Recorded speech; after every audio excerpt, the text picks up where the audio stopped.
नमस्कार, आप देख रहे हैं PBT express news live channel और मैं हूं आपके साथ सपना।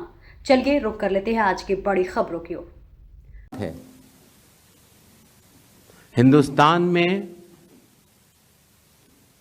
60% से ज्यादा वोटिंग होती है। जो दुनिया के बड़े बड़े जनतंत्र जिसके लिए सोच सकते हैं, दुनिया का सबसे बड़ा जनतंत्र है भारत।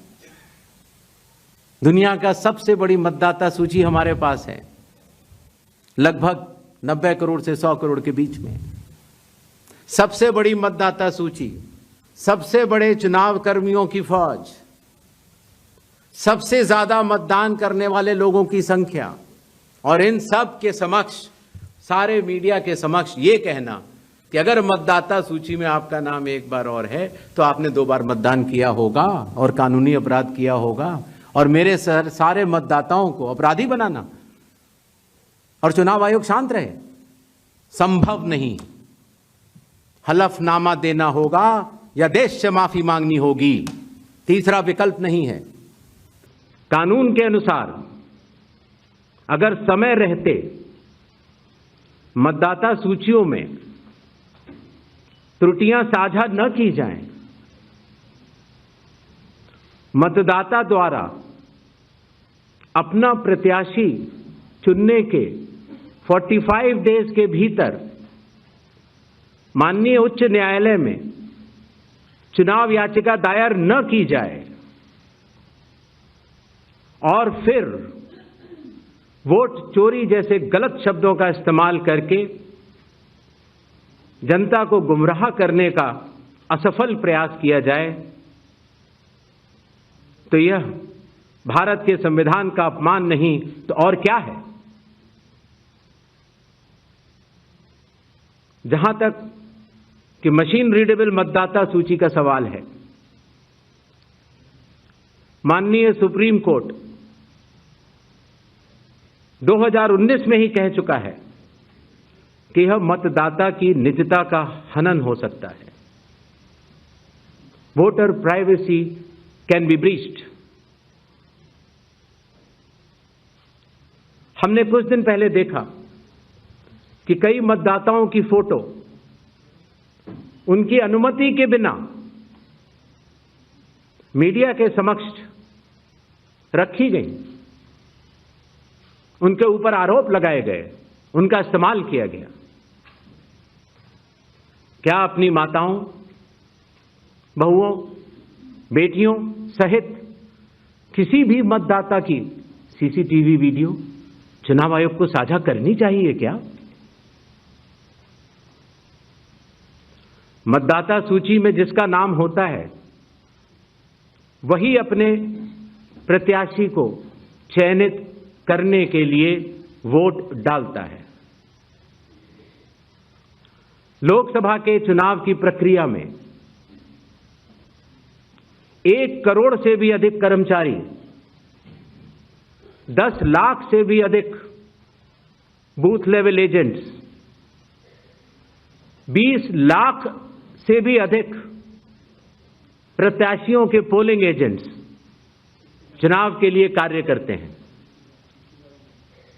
इतने सारे लोगों के समक्ष इतनी पारदर्शी प्रक्रिया में क्या कोई भी मतदाता वोट की चोरी कर सकता है? सबसे पहले चुनाव आयोग मतदाताओं के नाम एक संदेश देना चाहता है। भारत के संविधान के अनुरूप भारत का हर नागरिक जो 18 वर्ष की आयु पूरी कर चुका हो,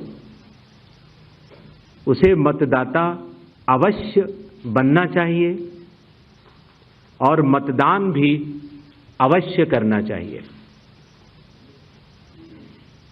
आप सभी जानते हैं कि कानून के अनुरूप हर राजनीतिक दल का जन्म चुनाव आयोग में रजिस्ट्रेशन से ही होता है।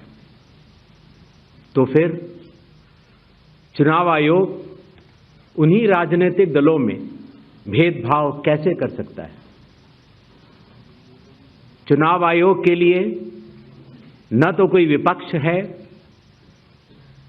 न तो कोई पक्ष है, सब समकक्ष हैं। चाहे किसी भी राजनीतिक दल का कोई भी हो, चुनाव आयोग अपने संवैधानिक कर्तव्य से पीछे नहीं हटेगा। कुछ मतदाताओं द्वारा दोहरे मतदान के आरोप लगाए गए, सबूत मांगने पर जवाब नहीं मिला। ऐसे मिथ्या आरोपों से न तो चुनाव आयोग डरता है और न ही कोई मतदाता। जब चुनाव आयोग के कंधे पर बंदूक रखकर भारत के मतदाताओं को निशाना बनाकर राजनीति की जा रही हो, तो आज चुनाव आयोग सबको स्पष्ट करना चाहता है